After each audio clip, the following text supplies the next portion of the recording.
এইবার জন্মাষ্টমীতে গোপালকে তালের ফুলুরি, লুচি, তার সঙ্গে তৈরি করে দিন তালের ক্ষীর।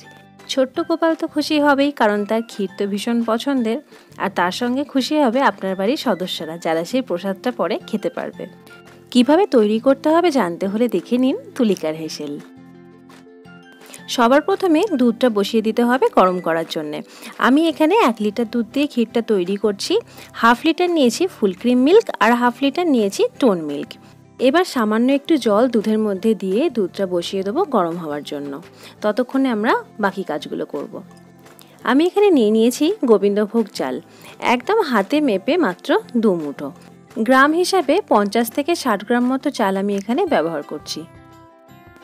এবার গ্যাসে কড়াই বসিয়ে দিয়ে দিচ্ছি সামান্য পরিমাণে একটু ঘি। ঘিটা গলে গেলে 6-7টা কাজু আমি অর্ধেক করে ভেঙে নিয়েছি। কাজুগুলো দিয়ে নাড়াচাড়া করে একদম লো ফ্লেমে রেখে কাজুগুলোকে একটু সোনালি বর্ণ হওয়া পর্যন্ত ভেজে নেব। তারপর তুলে নিচ্ছি একটা অন্য পাত্রে। এবার যে পরিমাণ ঘি রয়েছে কড়াইয়ে তার মধ্যে দিয়ে দিচ্ছি গোবিন্দভোগ চাল। পায়েস রান্না করার আগে চালটা একটু নাড়াচাড়া করে ভেজে নেব, তবে খুব লাল করে নয়, একদম গ্যাসের ফ্লেম লো রেখে মিনিট খানেক মতো একটু নাড়াচাড়া করে নেব। চালটা রেডি হয়ে গেছে। অন্যদিকে দুধটাও এখানে ফুটে উঠেছে।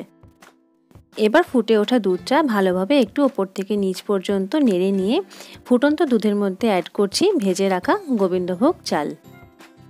গোবিন্দভোগ চালটা আমি আজকে রান্নায় ব্যবহার করার আগে ধুয়ে নিয়ে নিই। চালটা আমি একটা পরিষ্কার কাপড়ে দিয়ে ভালো করে মুছে নিয়েছিলাম, তবে আপনারা চাইলে চালটা ধুয়ে নিতে পারেন। সেই ক্ষেত্রে চালটা কিছুক্ষণ আগে ধুয়ে ভালোভাবে একটু শুকিয়ে নিতে হবে। ভেজে নেওয়া সম্পূর্ণ চালটা দিয়ে দিয়েছি দুধের মধ্যে। এবার ভালোভাবে একবার নিচ থেকে ওপর নাড়াচাড়া করে নিলাম, তা না হলে কিন্তু বাটির গায়ে লেগে যেতে পারে। দিয়ে দিচ্ছি 2টো তেজপাতা, 2টো ফাটিয়ে নেওয়া এলাচ। এবারে চালটা সেদ্ধ হয়ে দুধটা ঘন হতে যতক্ষণ সময় লাগবে তার মধ্যে আমি তাল ফাটিয়ে তালের মাড়িটা বার করে নেব। তাল ক্ষীর বা তালের পায়েস তৈরি করার জন্য তালের পরিমাণটা খুব বেশি লাগে না, তাহলেও তালটা তো ফাটাতেই হবে। তালের মাথাটা প্রথমে ছাড়িয়ে নিচ্ছি, তারপর তালের গা থেকে এই যে কালো কালো ছালগুলো থাকে সেগুলোকেও তুলে নেব। তালটা খুবই পাকা, সেই কারণেই দেখুন একটু টান দিতেই পুরো খোসাটা উঠে চলে আসছে। এইভাবেই সম্পূর্ণ তালের খোলাগুলোকে ছাড়িয়ে নেব।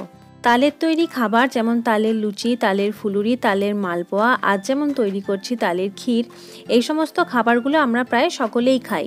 তবে কাঁচা তাল কেউ কখনো খেয়ে দেখেছেন কি? খুব সুন্দর হয় তালের টেস্ট। যদি সেই তালটা হয় একটু মিষ্টি তাহলে তার কথাই নেই। এই যে কালো খোলাগুলো, তার ভিতরে যে আঁশগুলো থাকে এইগুলো প্রথমে ভালো করে তুলে নিতে হয়। তারপরে একটা লাড্ডুর আকারে পাকিয়ে নিলেই তৈরি হয় তালের নুটি। এই যে হাতের মধ্যে পাকিয়েছি লাড্ডুটা, এটাকে বলে তালের নুটি। এটা কাঁচা অবস্থাতে খেতে হয়, খাওয়া যায়, ভীষণ সুন্দর খেতে লাগে। জন্মাষ্টমীতে অনেকে ঠাকুরকেও এরকম তালের নুটি পাকিয়ে দেয়। যাই হোক, তালটা এখানে ছাড়িয়ে নেওয়া হয়ে গেছে। তালের আটিগুলো বার করে নিচ্ছি। এবার তালের পাল্পটা বার করার আগে আটিটাকে 2 হাতের মধ্যে নিয়ে এভাবে একটু ভালো করে চেপে চেপে নিতে হবে, তাহলে তালের পাল্পটা খুব তাড়াতাড়ি বেরিয়ে যাবে। এবার বেতের ঝুড়ি কিংবা নেটের ঝুড়ি কিংবা যেটা দিয়ে আপনাদের সুবিধা সেরকম কিছু দিয়ে তালের পাল্পটা বের করে নিতে হবে। আমি এখানে তাল মারার মই জাতীয় একটা জিনিস নিয়েছি, সেইটা দিয়ে তালের পাল্পটা বের করে নিচ্ছি। 2টো আটি আমি এখানে বের করে নিয়েছি, সম্পূর্ণটা লাগবে না তাই পুরোটা করছি না। এরপর তালের এই পাল্পটাকে আমি এখানে একটু রান্না করে নেব। কড়াইটা গরম করে নিয়েছি, তার মধ্যে সম্পূর্ণ তালমাড়িটা দিয়ে দিচ্ছি। কাঁচা তালটা দিয়ে যদি তালের ক্ষীর তৈরি করা হয় তাহলে কিন্তু দুধটা কেটে যেতে পারে। সেই কারণেই দুধে দেওয়ার আগে কাঁচা তালমাড়িটা কড়াইয়ের মধ্যে দিয়ে এভাবে লো ফ্লেমে রেখে নাড়াচাড়া করে একটু ফুটিয়ে নিতে হবে। তালটা রেডি করতে করতে অন্যদিকে দুধটাও এখানে অনেকখানি ঘন হয়ে গেছে আর চালটাও বেশ ভালোভাবেই সেদ্ধ হয়ে গেছে। দুধটা এর থেকে বেশি ঘন আর করা যাবে না। এখন দিয়ে দিচ্ছি প্রয়োজন মতো বা স্বাদ অনুযায়ী বাতাসা। যেহেতু ঠাকুরের ভোগের জন্য তৈরি করছি তাই টেস্ট করে তো দেখা যাবে না। আমি এখানে যে পরিমাণ দুধ বা চাল নিয়েছি তাতে আমি 18টা বাতাসা ব্যবহার করছি। ভালোভাবে একবার মিশিয়ে দিলাম পুরোটা। অন্যদিকে তালটাও এখানে হয়ে এসেছে, দেখুন কড়াইয়ের গা থেকে উঠে যাচ্ছে আর তাল থেকে একটা খুব সুন্দর গন্ধ ছাড়ছে। এই পর্যায়েই তালটা নামিয়ে নিচ্ছি। এদিকে পায়েসে দেওয়া বাতাসাগুলোও ভালোভাবে গলে গেছে।